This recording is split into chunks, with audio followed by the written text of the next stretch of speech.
अस्सलाम वालेकुम। अरब की वो जमीन जो खुश पहाड़ों और चटियाल मैदानों के सिवा कुछ नहीं है, वो भी क़यामत से पहले हरियाली और नदियों में बदल जाएगी। याद रहे, इस हदीस से ये बात क्लियर होती है कि क़यामत से पहले जरूर सऊदी अरबिया जो खुश्क यानी सूखा और पूरा रेगिस्तानी इलाका है, हरी घास और नदियों में बदल जाएगा। अब आप लोग जरा इमेजिन कीजिए कि आज से 1450 साल पहले जब आखिरी पैगम्बर यानी हजरत मोहम्मद सल्लल्लाहु अलैहि वसल्लम ने अपने सहाबा इकराम को क़यामत की ये निशानी बताई होगी, तो आखिर उन लोगों ने कैसे महसूस किया होगा, क्योंकि ये कैसा जमीनी इलाका, एक ऐसा सूखा इलाका के जहाँ पिछले हजारों सालों से सिवाय रेगिस्तान के कुछ नहीं था। वहाँ के बारे में अगर कोई अचानक से कह दे कि आने वाले दौर में यानी फ्यूचर में ये पूरा इलाका खुश्क और रेगिस्तान से हरा भरा और नदियों से भर जाएगा, तो जाहिर है हैरान होना एक वाजिब बात है। मगर वो बात सच साबित हुई है और आज के दौर में हम लोग खुद अपनी आंखों से मौसम के बदलाव की वजह से सऊदी अरबिया में ये सब कुछ होता हुआ देख सकते हैं। मगर अब सवाल ये भी होगा कि हरियाली तक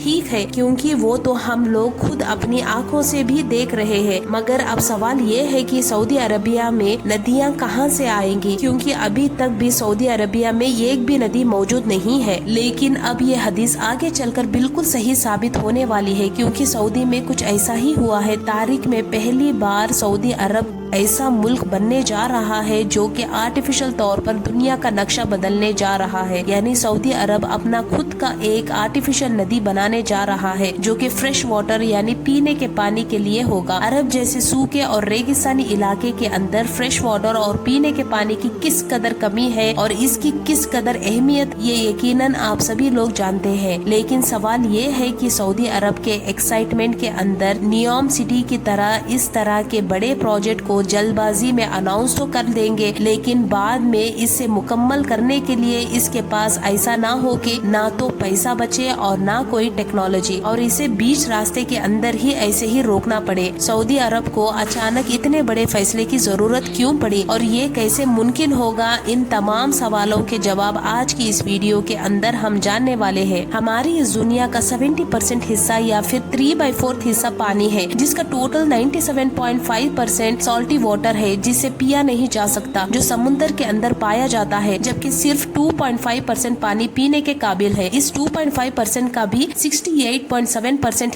ग्लेशियर और बर्फ की सूरत में है। ज्यादातर आइसलैंड और ग्रीनलैंड जैसे इलाकों के अंदर मौजूद है, जिसे फिलहाल इस्तेमाल करना मुमकिन नहीं। 30% फ्रेश पानी जमीन के नीचे मौजूद है, जबकि सिर्फ 1.2% नदी नालों की सूरत में जमीन पर मौजूद है। कुल मिलाकर जमीन पर मौजूद टोटल 0.007% पानी ही पीने की काबिल है। लेकिन क्या होगा अगर इस समुद्र के पानी को ही टेक्नोलॉजी के मदद से साफ करके पीने के काबिल बना लिया जाए। आप जानते हैं कि दुनिया की आबादी सिर्फ साफ पानी की वजह से इन दरियाओं के किनारे पर आबाद होती है, लेकिन जैसे जैसे दुनिया एडवांस होती गई, फैक्ट्री का वेस्ट इन साफ पानी को भी गंदा करने लगा। लिहाजा अब दुनिया साफ पानी की अहमियत को समझ रही है और इसे न्यू टेक्नोलॉजी यानी आर्टिफिशियल तरीके से फिल्टर करके प्रोसेस कर रही है, ताकि इसको पीने के काबिल बनाया जा सके। इस प्रोसेस को थर्मल डिसैलिनेटर कहा जाता है, जिसके अंदर इस सॉल्टी वाटर को इतना गर्म किया जाता है कि नमक से अलग होकर वेपर्स बनकर जमा हो जाए। इन्हीं वेपर्स या पानी के खतरों को जमा करके पीने का पानी इकट्ठा कर लिया जाता है, जिससे खास तौर पर मिडिल ईस्ट के मुल्क सऊदी अरबिया और यूएई समेत ऑस्ट्रेलिया और अमेरिका के कैलिफोर्निया के अंदर भी इस प्रोसेस का इस्तेमाल किया जाता है, जहां पर फ्रेश वाटर की कमी है। इस प्रोसेस के अंदर सबसे बड़ी 3 रुकावटें हैं। पहली है बहुत ज्यादा एनर्जी की कंजम्पशन, लेकिन सऊदी अरबिया जैसे मुल्कों के पास अपनी एनर्जी रिसोर्सेस होते हैं जो कि सोलर और ऑयल से हासिल करते हैं, लिहाजा इनको फर्क नहीं पड़ता। दूसरी रुकावट है इस प्रोसेस के अंदर बचने वाले वेस्ट, जिसे अगर अच्छी तरह से ठिकाने ना लगाया जाए तो ये पोल्यूशन का सबब बन सकता है। और तीसरी रुकावट है इसको चलाने का खर्चा। एक अंदाजे के मुताबिक $1 से लेकर $2.5 पर क्यूबिक मीटर तक होता है, मगर सऊदी अरबिया इसे सिर्फ $1 या $1.5 के अंदर कर पाता है, क्योंकि गवर्नमेंट इसके लिए एनर्जी सोलर और तेल से हासिल करती है, जिस पर कोई टैक्स भी नहीं होता। सऊदी अरब 69% समुद्री पानी सिर्फ एक कंपनी रिफ्रेश करती है, जिसका नाम है सी लाइन वाटर कन्वर्शन कॉर्पोरेशन, जिसकी वजह से यहाँ पर पीने का पानी की कमी नहीं है, लेकिन अब भी वो पेट्रोल से महंगा है। लिहाजा लिहाजा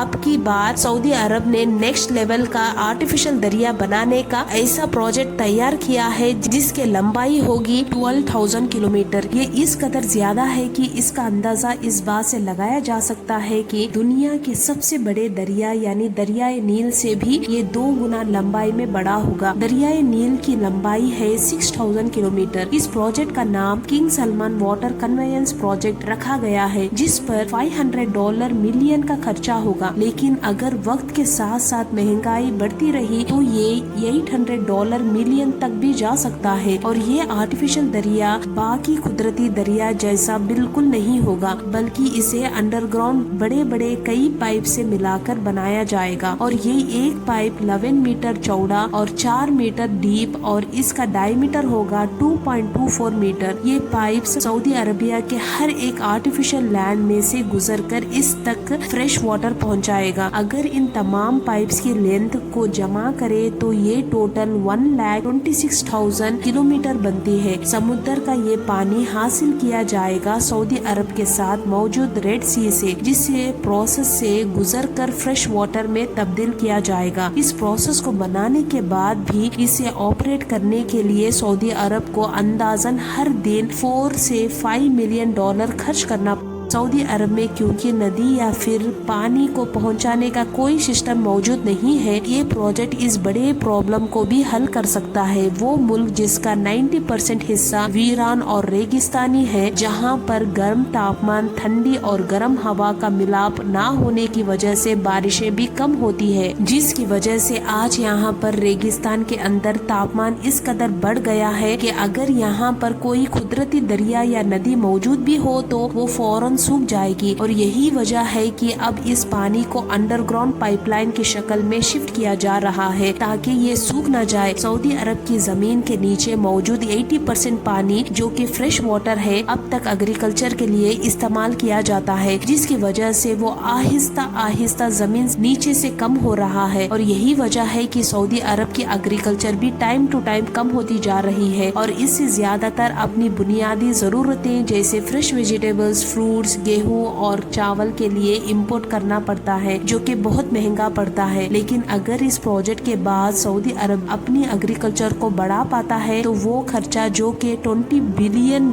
के करीब इन इंपोर्ट्स पर खर्च करने के बजाय सऊदी अरब न सिर्फ इस डिमांड को पूरा करने में खुद मुकम्मल हो जाएगा, बल्कि इन चीजों को दुनिया के अंदर बेचकर पैसा भी कमा सकेगा। साथ ही साथ अपने इन रेगिस्तानी इलाकों को भी इंसानों के रहने के काबिल बना सकेगा, जो कि पहले मुमकिन नहीं था। इसकी वजह से सऊदी अरब $मिलियन लगाकर बिलियंस फ्यूचर में आसानी से कमा सकता है। नियोम सिटी जैसे बड़े बड़े शहरों का मुस्तकबिल यानी फ्यूचर में इसे रिवर से फ्रेश वाटर पहुंचाया जा सकेगा, जो कि इसका विजन 2030 का हिस्सा है। इस विजन के मुताबिक सऊदी अरब अपनी ऑयल डिपेंडेंसी को बहुत हद तक खत्म करके टूरिज्म और दुनिया भर से इन्वेस्टमेंट को अपने मुल्क में लाने पर फोकस करेगा। ये प्रोजेक्ट सऊदी अरब के फ्यूचर के लिए की एक अहम जरूरत है, क्योंकि आज नहीं तो कल ऑयल खत्म हो जाएगा, क्योंकि अब एनर्जी का जमाना है। तो सऊदी इस बारे में सोचकर अपनी इकोनॉमी को टूरिज्म पर ले जाना चाहता है ताकि लोग वहां पर घूमने आए, जैसे आज लोग दुबई या दूसरे मुल्कों में घूमने के लिए जाते हैं। लेकिन ये प्रोजेक्ट जितना सुनने में आसान लग रहा है उतना है नहीं। मिसाल के तौर पर इंजीनियरिंग के चैलेंजेस, जिनके मुताबिक अब तक किसी भी इंजीनियरिंग प्रोजेक्ट के अंदर